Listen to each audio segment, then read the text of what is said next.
What if I told you that a simple can of energy drink could redefine how the world views marketing, sports, and even adventure itself? What do you get when you mix a failed toothpaste salesman, a peculiar energy drink from Thailand, and a relentless vision? You get Red Bull, the drink that gives you wings. Red Bull didn't just launch a product, it sparked a revolution. From a small, scrappy idea inspired by a Thai tonic to a global powerhouse that sells over 11 billion cans a year, Red Bull's journey is nothing short of extraordinary. This is the story of how a quirky little drink went from skeptics calling it a caffeinated fad to an icon that fuels extreme sports, sponsors gravity-defying stunts, and became a lifestyle brand that commands loyalty across continents. But success didn't come easy. Behind the wings is a tale of daring risks, near bankruptcy, and a marketing strategy so audacious it rewrote the rulebook. Buckle up as we explore how Red Bull conquered not just the shelves, but the world itself. Hey there, and welcome to Roots to Riches. If you're passionate about success stories, you're in the right place. This channel explores how some of the world's most iconic companies rose from humble beginnings, overcame challenges, and achieved greatness. Subscribe now and hit the bell icon so you're always up to date with our inspiring stories and practical tips for your own journey. Your support means the world. Share these stories with others, and let's spread the inspiration together. Thanks for being here. But before it soared into a global icon, Red Bull nearly crashed and burned. This is the story of Dietrich Mateschitz, a man who turned a quirky idea into a billion-dollar brand, but not without a fair share of turbulence along the way. In 1982, Dietrich Mateschitz, a marketing executive, was on a business trip to Thailand when he stumbled upon a drink called Krating Dang. It wasn't fancy. It came in small brown bottles and tasted unconventional. But it worked. The drink helped him combat jet lag. That's when it hit him. This could be a game changer in Europe. Mateschitz partnered with the drink's inventor, Chaleo U Vidya, to rebrand it for Western markets. They tweaked the formula, adding taurine, caffeine, and B vitamins, and gave it a flashy new name, Red Bull. But trying to launch an energy drink in Europe in the 1980s was like attempting to sell swimsuits in Antarctica. It was a market that didn't even know it needed saving. Back then, the concept of an energy drink was as alien as a UFO sighting, and consumers were utterly baffled. Who needed a mysterious, fizzy pick-me-up when coffee and tea had been doing the job just fine for centuries? To make matters worse, Red Bull's tiny 8.4-ounce can was priced at a jaw-dropping double or even triple the cost of a regular soft drink. Skeptics didn't just doubt it, they laughed outright, calling it a passing fad or even a gimmick.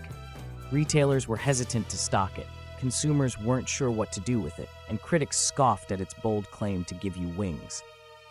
To many, it was an overpriced, niche product with no place in Europe's soda-dominated market. Yet, despite the odds, Red Bull charged forward, determined to carve out a category that didn't even exist yet. What seemed like an impossible sell was about to become one of the greatest branding revolutions of all time. Red Bull didn't just launch a drink, it ignited a cultural revolution. From day one, they rejected traditional advertising playbooks and blazed their own trail, choosing to go bold, quirky, and unforgettable. Picture this: tiny cars with massive Red Bull cans bolted to their roofs zooming through college campuses, turning heads and sparking conversations. College students were recruited as brand ambassadors, not just to market the drink, but to embody the adventurous, high-energy vibe Red Bull wanted to own. But that was just the start. They crashed into unexpected places: parties, libraries, ski resorts, handing out free samples and leaving behind more than just a taste of the product. They left behind an idea: energy, rebellion, and possibility. Red Bull wasn't selling a drink, they were building a movement. Whether you were cramming for exams, shredding slopes, or just looking to break out of the ordinary, Red Bull positioned itself as the fuel for your next adventure. It wasn't just a brand, it was a statement. And that buzz? It didn't just come from the caffeine, it came from the lifestyle they were creating, one can at a time. And then there was the Flugtag.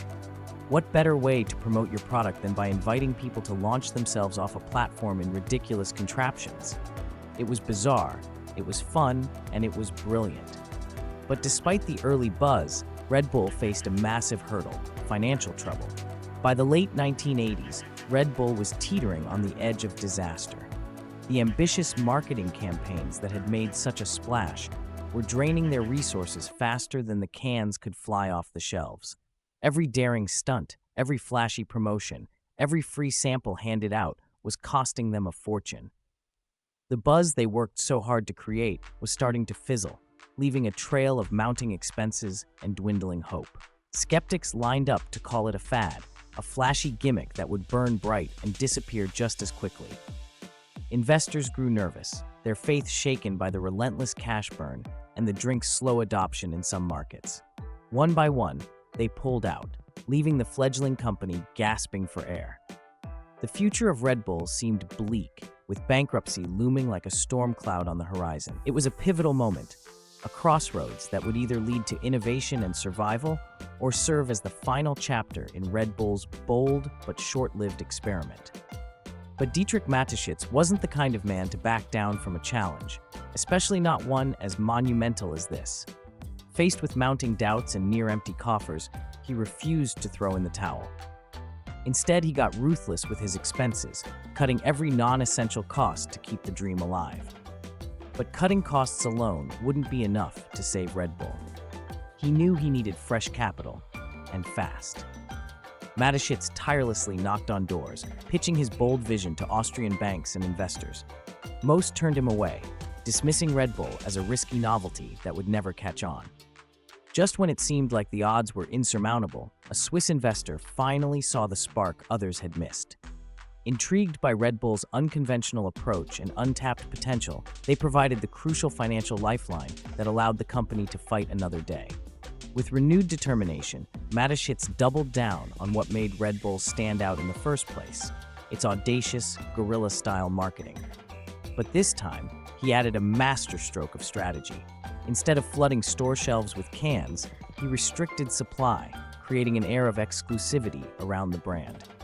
This scarcity tactic worked like a charm, sparking curiosity and demand. People couldn't help but wonder, what is this drink that's so hard to find? Red Bull transformed from a niche product into a coveted status symbol. It wasn't just a drink, it was a mystery waiting to be discovered. By making Red Bull appear exclusive and desirable, Mateschitz flipped the script, turning the company's dire situation into a buzzworthy comeback that would change the game forever. Ever feel like you're putting everything into a dream, only to watch it fail? Maybe it's a business, a relationship, or even your personal goals. But here's the lesson. What looks like failure is often just a test of your persistence. Red Bull found its sweet spot: extreme sports and adrenaline, sponsoring athletes, launching Red Bull Racing in Formula One, and even funding record-breaking stunts like Felix Baumgartner's space jump in 2012. Suddenly, Red Bull wasn't just an energy drink, it was a symbol of pushing boundaries. Of course, not all of us can fund a space jump. But hey, we've all had that moment where buying a second cup of coffee feels like our version of a risky investment. And that's the beauty of Red Bull's story. It shows that innovation isn't just about creating something new, it's about finding new ways to connect with people. From a small Austrian garage to the shelves of nearly every country in the world, Red Bull's journey is proof that big dreams often start small. Dietrich Mateschitz turned skeptics into believers, mistakes into lessons, and setbacks into springboards. So, when you're staring at your own obstacles, remember this: wings aren't just given, they're earned, and sometimes they're built one failed launch at a time. What's stopping you from taking that leap? Red Bull's rise from a niche energy drink to a global icon wasn't just about selling caffeine in a can. It was about creating a culture, a movement, and a mindset. It's the brand that made us believe in the impossible, that took marketing from billboards to the edges of outer space. Along the way, it faced ridicule, financial crises, and a crowded marketplace, yet it soared higher than anyone could have imagined. Today, Red Bull is more than just an energy drink. It's a symbol of adrenaline, ambition, and audacity. It didn't just give the world wings, it gave us a new way to dream. And if this story proves anything, it's that no matter how small or unconventional the idea, with enough vision and grit, you can truly take flight.